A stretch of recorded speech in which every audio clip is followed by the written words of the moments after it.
अस्सलाम वालेकुम, मैं हूं शाहजेब खानजादा। अरशद शरीफ कत्ल केस में सुप्रीम कोर्ट के सू मोटो नोटिस पर आज अहम समाअत हुई, जहां अरशद शरीफ की वालदा भी अदालत में पेश हुई। जबकि आज की समाअत में एडिशनल अटॉर्नी जनरल ने अदालत में अरशद शरीफ के कत्ल की तहकीकात के लिए बनाई गई फैक्ट फाइंडिंग कमेटी की रिपोर्ट भी अदालत में पढ़कर सुनाई।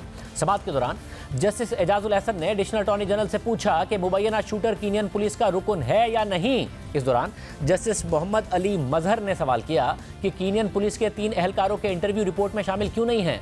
इस पर एडिशनल अटॉर्नी जनरल ने जवाब दिया कि कीनिया के हुकाम से तहकीकाती टीम ने मालूमात हासिल की हैं। फायरिंग करने वाले 3 एहलकारों से टीम की मुलाकात कराई गई। चौथे एहलकार के जख्मी होने के बाइस मुलाकात नहीं कराई गई। समाअत के दौरान जस्टिस एजाजुल एहसन ने एडिशनल अटॉर्नी जनरल से पूछा कि मुबैना तौर पर फायरिंग करने वाले कौन हैं।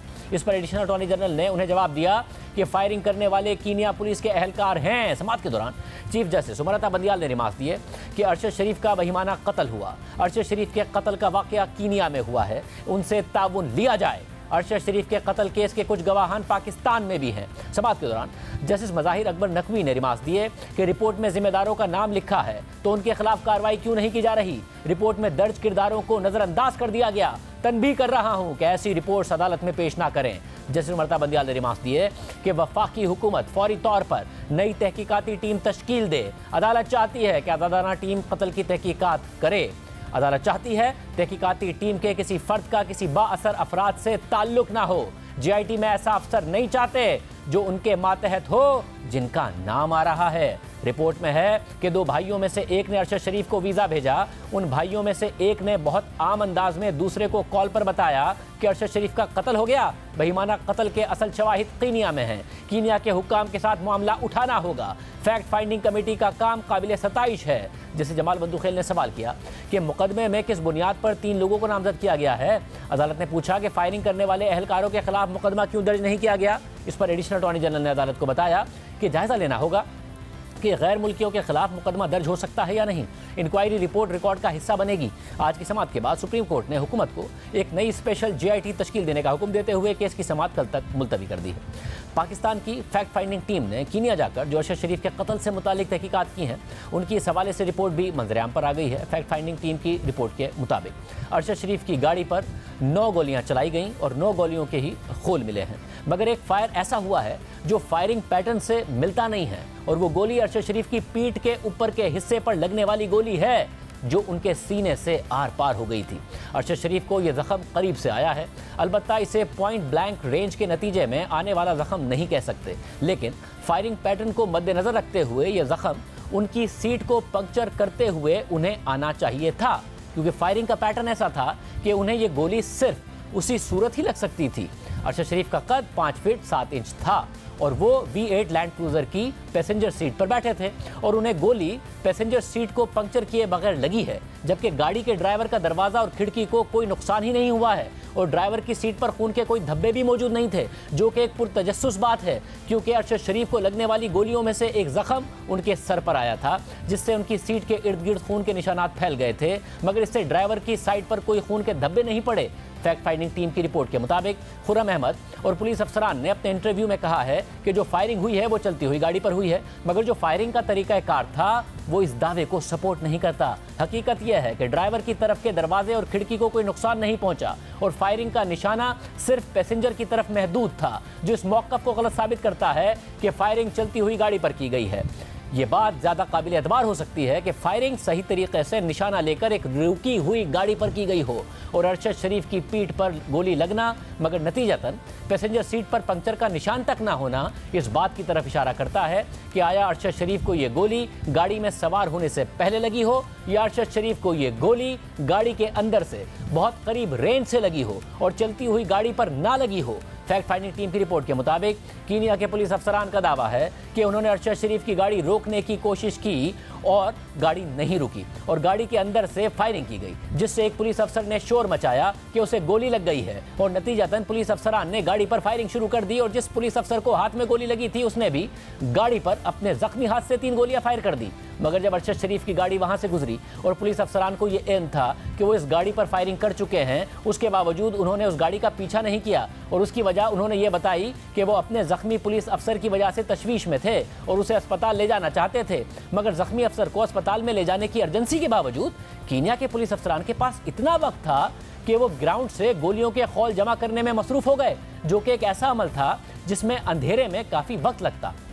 पुलिस अफसरान ने ग्राउंड से तमाम गोलियों के खौल जमा किए और वो फिर अपने कैंप में चले गए। और कीनिया के 4 पुलिस अफसरान में से जख्मी होने वाला अफसर वो वाहिद अफसर था जिसका फैक्ट फाइंडिंग टीम को इंटरव्यू ये कहकर नहीं दिया गया कि वो अभी जख्मों से सेहतियाब हो रहा है, इसलिए ये नहीं कहा जा सकता कि वो वाकई जख्मी हुआ भी था या नहीं।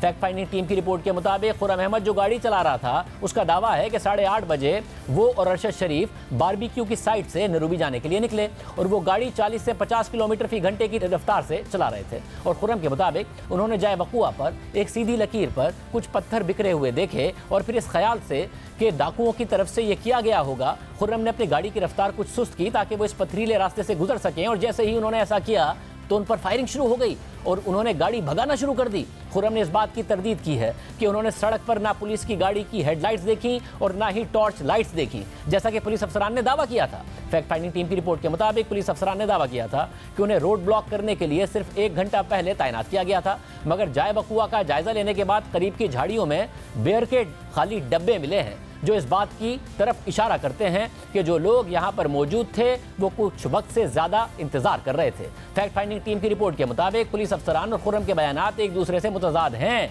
अरशद शरीफ की लाश का कीनिया और पाकिस्तान में पोस्टमार्टम किया गया और टीम ने दोनों रिपोर्ट्स का जायजा लिया है। कीनिया की रिपोर्ट बहुत ही बुनियादी रिपोर्ट है, जबकि पाकिस्तान में एक तफसीली मुआयना किया गया है। एक बात जो पाकिस्तान की रिपोर्ट में काबिल जिक्र है वो ये है कि अरशद शरीफ के बाएं हाथ की 4 उंगलियों के नाखून मौजूद नहीं थे और दोनों हाथों पर जख्मों के निशानात थे। और डॉक्टर्स ने टीम को बताया है कि यह आखिरी वक्त में स्ट्रगल करने के निशानात हो सकते हैं और ऐसा लगता है कि मरने वाले शख्स पर तशद्दुद किया गया था और यह हक़ाइक़ कीनिया की रिपोर्ट में मौजूद नहीं थे। इसके अलावा पाकिस्तान की रिपोर्ट में यह निशानदेही भी की गई थी कि अरशद शरीफ की एक पसली टूटी हुई है और उनकी लाश से एक मेटल पीस भी निकला है और ये बात भी कीनिया की रिपोर्ट में मौजूद नहीं थी, जबकि कीनिया की रिपोर्ट में जो चीज़ें सैंपल के तौर पर ली गई थी उसमें लफ्ज़ नाखून भी मौजूद था, लेकिन कितने नाखून सैंपल के तौर पर लिए गए थे ये बात मौजूद नहीं थी। इस हवाले से टीम ने कीनिया के डॉक्टर से रब्ता भी किया मगर कोई जवाब नहीं दिया गया। पाकिस्तान की पोस्टमार्टम रिपोर्ट में अरशद शरीफ की लाश पर 12 जख्मों की निशानदेही की गई है, जबकि कीनिया की रिपोर्ट में सिर्फ 2 जख्मों की निशानदेही की गई है जो गोलियां लगने के जख्म थे। इसलिए यह मामला कि अरशद शरीफ पर उनकी मौत से पहले तशद्दुद किया गया या नहीं, इसे उस वक्त तक साबित नहीं किया जा सकता जब तक कीनिया के डॉक्टर्स इसकी तस्दीक नहीं करते। जिसके बाद फैक्ट फाइंडिंग रिपोर्ट में अरशद शरीफ की ट्रैवल हिस्ट्री से मुताल्लिक भी तफसीलात बताई गई हैं और लिखा है कि अरशद शरीफ 10 अगस्त को पेशावर के बाचा खान एयरपोर्ट से मुत्तहदा अरब अमारात के लिए निकले और अरशद शरीफ का यह विजिट रिटर्न टिकट पर था और रिटर्न की तारीख 9 सितंबर की थी। अरशद शरीफ का मुत्तहदा अरब अमारात का वीज़ा 20 जून 2022 को जारी हुआ और वह 18 अगस्त 2022 तक एंट्री के लिए वैलिड था। इस तरह अरशद शरीफ जब कीनिया के लिए निकले तो उनके पास मुत्तहदा अरब अमारात के लिए 20 दिन का वैलिड वीज़ा था, यानी वो मजीद मुत्तहदा अरब अमारात में रुक सकते थे। टीम को अरशद शरीफ के रिकॉर्ड से भी पता चला कि उन्होंने 12 अक्टूबर को मुत्तहदा अरब अमारात के नए वीज़े के लिए अप्लाई भी किया हुआ था, लेकिन वो मुस्तरद हो गया था। अरशद शरीफ ने कीनिया के वीज़े के लिए भी अप्लाई किया हुआ था जो उन्हें 19 अगस्त को जारी हुआ। इसमें कीनिया के रहने वाले वक़ार अहमद का नंबर भी दर्ज था। अरशद शरीफ 20 अगस्त को नैरोबी के लिए निकले और उन्होंने 19 सितंबर को वापसी दुबई के लिए और फिर दुबई से कराची के लिए टिकट भी बुक किया हुआ था। फैक्ट फाइंडिंग टीम को यह बात भी पता चली कि अरशद शरीफ के पास कुवैत का भी वैलिड वीज़ा मौजूद था जो उन्हें 7 सितंबर 2022 को जारी हुआ था और जिसकी मुद्दत 6 दिसंबर 2022 को ख़त्म होनी थी और ये visa private sector work visa की कैटेगरी का था। जिसके बाद फैक्ट फाइंडिंग टीम ने अरशद शरीफ के मुल्क छोड़ने से मुताल्लिक हालात पर भी तफसील से जिक्र किया है जो बहुत अहम है। रिपोर्ट के मुताबिक अरशद शरीफ के ख़ानदान के अफराद और दोस्तों का कहना है कि उन्हें धमकियां मिल रही थीं, लेकिन इस हवाले से ऐसा कोई बराह रास्त सबूत मौजूद नहीं है जो ये निशानदही करता हो कि कौन उन्हें धमकियां देने में मुलविस था। टीम ने अरशद शरीफ से मुतालिक पाकिस्तान में केसेस का डेटा भी इकट्ठा किया और ये बात इल्म में आई कि पाकिस्तान में अरशद शरीफ के खिलाफ 16 मुकदमात बनाए गए। ये बात भी काबिल जिक्र है कि अरशद शरीफ पर एक ही दिन में 3 मुकदमात बनाए गए। 19 मई को अरशद शरीफ के खिलाफ 3 मुकदमात बनाए गए, फिर 20 मई को अरशद शरीफ पर 3 मुकदमात बनाए गए, जो इस शुबे को जन्म देता है कि ये केसेस मतलूबा एहतियात के बगैर बनाए जा रहे थे। ज़्यादातर केसेस प्राइवेट शिकायत कुनंदा की तरफ से दर्ज हुए जो या तो कारकुनान थे या फिर छोटे ताजिर थे। एक मुकदमा उन पर मलीर में SHO की शिकायत पर दर्ज हुआ और इन तमाम मुकदमात के इल्ज़ामात एक ही थे कि अरशद शरीफ फ़ौज और आर्मी चीफ के खिलाफ झूठे प्रोपेगेंडे में मुलविस हैं। SHO मेमन गोट अतीकुर रहमान 29 नवंबर को टीम के सामने पेश हुए और उन्होंने कहा कि SSP मलीर इरफान बहादुर ने उन्हें कराची में लकी स्टार के करीब खुफिया एजेंसी के दफ्तर पहुंचने का कहा। जहां 3 अफसरान पहले से मौजूद थे और कहा गया कि अरशद शरीफ, हम्माद यूसुफ और दीगर के खिलाफ मुकदमा बनाना है। एसएचओ मेमन गोट ने मजीद कहा कि उन्होंने एसएसपी मलिर को बताया कि हमें बगावत का मुकदमा दर्ज करने के लिए हुकूमत की इजाज़त चाहिए होगी, लेकिन एसएसपी ने कहा कि ये इजाज़त बाद में भी ली जा सकती है। रिपोर्ट के मुताबिक एक एफआईआर के अलावा तमाम एफआईआर कानून की सही पैरवी के बगैर दर्ज की गई। अरशद शरीफ के खिलाफ आखिरी एफआईआर 10 अगस्त को दर्ज हुई और उसी दिन अरशद शरीफ मुल्क छोड़कर चले गए। रिपोर्ट के मुताबिक 5 अगस्त 2022 को अरशद शरीफ से मुताल्लिक खैबर पख्तूनख्वा के काउंटर टेररिज्म डिपार्टमेंट ने थ्रेट लेटर जारी किया और यह थ्रेट लेटर पंजाब के सीटीडी के एडिशनल इंस्पेक्टर जनरल के साथ सर्कुलेट किया गया, लेकिन इसे इस्लामाबाद के आईजी के साथ शेयर नहीं किया गया, जहां अरशद शरीफ रिहाइश पजीर थे, और ना ही इसे नेक्टा के साथ शेयर किया गया, जो कि एक एसओपी है। टीम ने इस थ्रेट लेटर की तस्दीक के लिए खैबर पख्तूनख्वा के पुलिस अफसर को खत लिखा, मगर इसका कोई जवाब नहीं दिया गया। सिर्फ यही नहीं, फैक्ट फाइंडिंग टीम ने कीनिया में अरशद शरीफ के मेज़बान वकार अहमद, उनके भाई खुर्रम अहमद, सलमान इकबाल और दीगर का इंटरव्यू भी किया है और उनके साथ बातचीत का तज्जिया भी पेश किया है। फैक्ट फाइंडिंग टीम की रिपोर्ट के मुताबिक वकार कीनिया की पुलिस और इंटेलिजेंस एजेंसी से वेल कनेक्टेड थे, और जब खुर्रम ने वकार को बताया कि उन पर फायरिंग हुई है तो वो वकार अहमद ही थे जिन्होंने सीनियर पुलिस अफसरान को कॉल की। वकार अहमद के कीनिया की इंटेलिजेंस एजेंसी NIS से भी बहुत करीबी ताल्लुकात थे।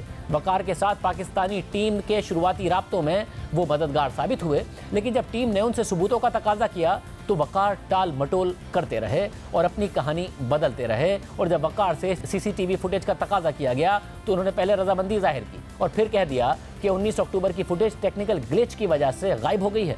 टीम की रिपोर्ट के मुताबिक वकार पाकिस्तान में वेल कनेक्टेड हैं। जब टीम पहली दफ़ा उनसे मिली तो उन्होंने दावा किया कि वो MPAs और सेनेटर्स को जानते हैं और खुफिया एजेंसी के अफसर को भी जानते हैं, और जब टीम ने उनसे फुटेज का तकाजा किया तो उन्होंने पहले कहा कि मुझे खुफिया एजेंसी के अफसर से चेक करने दें। अलबत्ता ये बात वाज़ेह नहीं कि वकार का ये ताल्लुक 23 अक्टूबर से पहले का था या नहीं, या ये ताल्लुक सिर्फ अरशद शरीफ की मौत के बाद इंक्वायरीज के नतीजे में कायम हुआ है। टीम के मुताबिक वकार अहमद टीम के मुतादिद सवालों का जवाब देने में नाकाम हुए हैं, और जहां तक उनके भाई खुर्रम अहमद का ताल्लुक है तो वो वकार के ज़ेर असर थे और वाक़यात से मुताल्लिक उनके मौक़िफ़ और पुलिस के मौक़िफ़ में तज़ादात मौजूद हैं।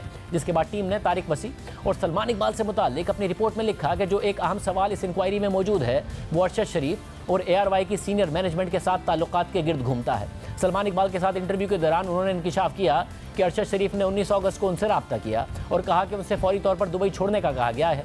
सलमान इकबाल के मुताबिक 19 अगस्त को अरशद शरीफ और ARY की टीम, जिसमें सलमान इकबाल के रिश्तेदार महबूब और तारिक वसी शामिल थे, उन्होंने इन ऑप्शंस पर काम करना शुरू कर दिया कि अरशद शरीफ पाकिस्तानी पासपोर्ट के साथ कहां जा सकते हैं, और फिर 4 ऑप्शंस पर बात की गई जिसमें श्रीलंका, मालदीव, कीनिया और तंजानिया शामिल थे। सलमान इकबाल के मुताबिक अरशद शरीफ ही थे जिन्होंने अफ्रीकन मुल्क में जाने को तरजीह दी, और तारिक वसी ने रज़ाकाराना तौर पर उन्हें अपने दोस्त वकार अहमद के जरिए इन्विटेशन लेटर भेजने की पेशकश की, और वकार ने यह बात तस्लीम की है कि तारिक वसी उनके स्कूल के ज़माने के दोस्त थे और उनका अरशद शरीफ से कोई ज़ाती ताल्लुक नहीं था, लेकिन वो उन्हें अपने पास इसलिए रख रहे थे ताकि सलमान इकबाल और तारिक वसी को फेवर दे सके। रिपोर्ट के मुताबिक इंटरव्यू के दौरान सलमान इकबाल ने ताउन किया और उन्होंने बराह रास्त वकार अहमद के मौक़िफ़ की नफ़ी की और दावा किया कि वो वकार को नहीं जानते। शायद वो फ्लाइट के दौरान उनसे एक दफ़ा मिले हों, लेकिन उनका वकार से कोई बराह रास्त ताल्लुक नहीं था। टीम की रिपोर्ट के मुताबिक जिस सवाल का सलमान इकबाल इत्मीनान बख्श जवाब नहीं दे सके वो ये था कि अगर वो वकार अहमद को तारिक वसी के जरिए जानते थे तो वकार अहमद अरशद शरीफ की इतने बड़े अरसे के लिए मेज़बानी क्यों करेंगे।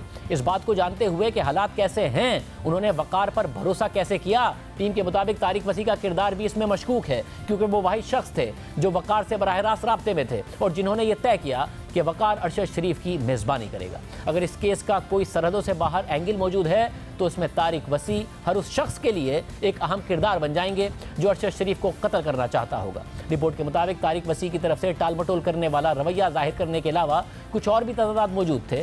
सलमान इकबाल ये तस्लीम करते रहे कि वकार से रब्ता किया गया कि वो अरशद शरीफ के लिए इन्विटेशन लेटर जारी करें, मगर अरशद के कत्ल के इब्तिदाई दिनों में ARY समेत कुछ न्यूज़ रिपोर्ट्स ये बताने की कोशिश करते रहे कि अरशद शरीफ कीनिया इसलिए गए हैं क्योंकि कीनिया में पहुंचकर वीज़ा मिल जाता है, यानी कीनिया की वीज़ा ऑन अराइवल पॉलिसी है। मगर वाज़े तौर पर यह केस नहीं था और ARY की इंतज़ामिया को इस हवाले से इल्म भी था, मगर कुछ ऐसी वजूहात की बिना पर जिनका उन्हें बेहतर इल्म है, इस हकीकत को छुपाया गया कि उन्होंने खुद कीनिया में अरशद शरीफ की आमद को सहूलत फराहम की थी। रिपोर्ट के मुताबिक सलमान इकबाल की तरफ से दी गई टाइमलाइन में भी कुछ तज़ादात मौजूद हैं। वकार अहमद का दावा है कि उन्होंने फॉर्म जाते हुए तारिक वसी को फ़ोन करके अरशद शरीफ की मौत का बताया, यानी वाक़े के 30 मिनट के अंदर अंदर बताया। और इसी दौरान सलमान इकबाल ने उन्हें फ़ोन करके इसकी तस्दीक की, मगर सलमान इकबाल का दावा है कि उन्होंने वाक़े के बाद 3-4 घंटे तक वक़ार से बात ही नहीं की। जबकि फैक्ट फाइंडिंग टीम को ये बात पता चली है कि सलमान इकबाल ने फ़ौज की आला क़यादत को वाक़े के 1 घंटे बाद फ़ोन करके अरशद शरीफ की मौत का बता दिया था।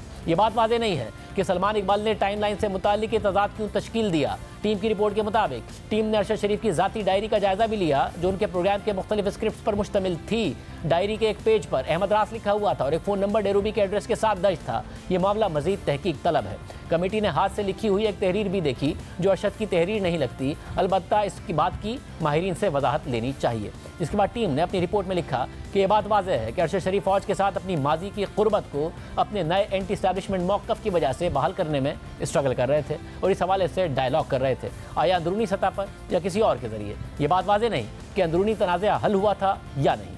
टीम की रिपोर्ट के मुताबिक पेंट हाउस से जो USB मिली है उसमें अरशद शरीफ की ज़ाती और ख़ानदान की तस्वीर थी और उसमें से जो सबसे अहम डेटा था वो जुल्फ़ी बुखारी की ज़ेर मिल्कियत कंपनीज़ का था। टीम की रिपोर्ट के मुताबिक ये बात वाज़ेह है कि अरशद शरीफ ने मुल्क गिरफ्तारी के खौफ से छोड़ा। वो पेशावर से दुबई गए और अरशद शरीफ के साथी काशिफ अब्बासी का कहना है कि वो अपने दीगर साथियों के साथ बैठकर एक दिन अरशद शरीफ के साथ बात कर रहे थे जब अरशद शरीफ को होटल की इंतज़ामिया से कॉल आई और उन्होंने दावा किया कि होटल की इंतज़ामिया ने बताया है कि कुछ पुलिस वाले उनसे मिलने आए हैं। सलमान इकबाल ने भी इस कहानी से मुताल्लिक बताया कि एक CID अफसर सलीम अब्दुल्ला अरशद शरीफ से मिलने आए और उनसे मुत्तहिदा अरब अमारात छोड़ने का कहा, क्योंकि उनकी हुकूमत पर उन्हें डिपोर्ट करने का दबाव है। सलमान इकबाल के मुताबिक उस अफसर ने अरशद शरीफ से 1.5 घंटा बात की और ये नहीं बताया कि किन हलकों से उन पर दबाव है, लेकिन सिर्फ ये कहा कि अरशद शरीफ के लिए बेहतर होगा कि वो एक ऐसे मुल्क चले जाएं जो पाकिस्तान का दोस्त मुल्क ना हो। टीम के मुताबिक जब मुत्तहिदा अरब अमारात के हुकाम से इस हवाले से पूछा गया तो उनकी तरफ से कोई ताउन नहीं किया गया। ये टीम के लिए जानना ज़रूरी है कि क्या ऐसे किसी अफसर ने दुबई में अरशद शरीफ से मुलाकात की है या नहीं। सलमान इकबाल ने एक दुबई का मोबाइल नंबर भी फराहम किया जो मुबैना तौर पर उस अफसर के इस्तेमाल में था, मगर मुकामी अथॉरिटीज़ ने इस बात की तस्दीक नहीं की। साथ ही होटल की CCTV फुटेज भी हासिल करने की कोशिश की गई, मगर इसके लिए पुलिस की इजाज़त ज़रूरी थी और हम इस मुलाकात का सबूत हासिल करने में नाकाम हुए और ऐसे सबूत के बगैर इन दावों को साबित करना नामुमकिन है। लेकिन ये बात वाज़ेह है कि इस मुलाकात के बाद अरशद शरीफ ने एयरवाई दुबई की टीम के साथ मुशावरत के बाद जल्द अज जल्द दुबई छोड़ने का फैसला किया और दुबई के मकामी हुक्काम का टीम से ना मिलना इस बात की तरफ इशारा करता है कि ऐसा कोई वाक़या हुआ होगा जिसकी वजह से वो टीम के साथ इंगेज नहीं करना चाहते, क्योंकि इससे उनका किरदार अया हो जाएगा। लेकिन बदकिस्मती के साथ ये बात नाकाबिल तस्दीक है। टीम ने अपनी रिपोर्ट के आखिर में फाइंडिंग भी दी है जिसके मुताबिक अरशद शरीफ के पाकिस्तान छोड़ने की ठोस वजूहात है, क्योंकि उनके खिलाफ मुख्तलिफ अजला में क्रिमिनल केसेस दर्ज किए गए थे। इस बात का ज़्यादा इम्कान है कि मुत्तहिदा अरब अमारात के हुकाम की तरफ से अरशद शरीफ को दुबई छोड़ने पर मजबूर किया गया। GSU के 4 एहलकार और ट्रेनिंग कैंप इस केस में किसी आले के तौर पर इस्तेमाल हुए। वकार का कीनिया की नेशनल इंटेलिजेंस सर्विस, आलमी इंटेलिजेंस एजेंसीज और पुलिस से ताल्लुक था। यह हकीकत है कि वकार ने अरशद शरीफ का ज़ाती फ़ोन और iPad को पुलिस के हवाले करने के बजाय नेशनल इंटेलिजेंस सर्विस के अफसर के हवाले कर दिया, जिससे इसका ताल्लुक वाज़ेह होता है। वकार का नेशनल और इंटरनेशनल एजेंसी से ताल्लुक इस केस में सरहदों से बाहर किरदारों के मुलविस होने के इम्कान को वाज़ेह करता है। फाइंडिंग्स के मुताबिक खुर्रम ने जो बयान दिया वो मंतक और हकाइक के बरखिलाफ है। जिस सीट पर अरशद शरीफ बैठे हुए थे इसमें गोली घुसने का कोई निशान नहीं है, लेकिन उन्हें पीछे से निशाना बनाया गया और गोली उनके सीने के सीधी तरफ से निकल गई। ये ना तो उनके बैठने की पोजीशन से मिलता है, ना ही गोली चलाने वालों या गोली की सिमत से मिलता है। इस हवाले से कीनिया की पुलिस का गलत शनाख्त का मौक़िफ़ भी तज़ादात से भरपूर है। GSU पुलिस अफसरान की तरफ से दिए गए बयानात खुद ही अपनी नफ़ी करते हैं और उनका वर्जन काबिल यकीन नहीं है।